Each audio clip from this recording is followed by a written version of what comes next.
Many books have been written offering tips and tricks on how to improve as a speaker.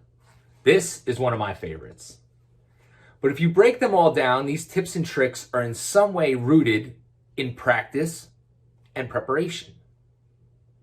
If you don't have to use notes, it's because you've prepared. If your speech is not littered with ums and ahhs, it's because you've practiced. Being fully prepared gives you a powerful foundation and allows you so much flexibility when presenting. And so I believe that the only way to become a better speaker is with practice and preparation. Think about it. This works for any profession or trade. The only way to become a better athlete, doctor, lawyer, friend, firestop installer, dare I say, lover, is with practice and preparation.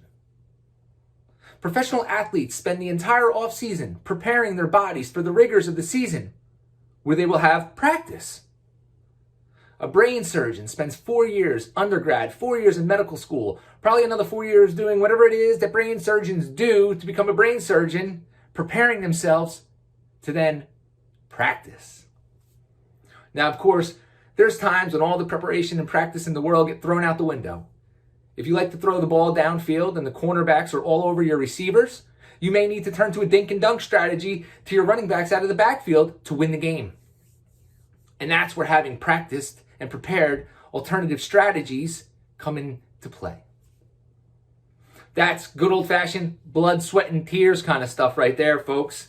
Practice and preparation will allow you to be ready for any situation that you encounter. There's no substitution for being prepared. So, what are some of the things that you do to prepare and practice when you have to speak? Drop it in the comments. I'd love to hear. And I'll see you next time.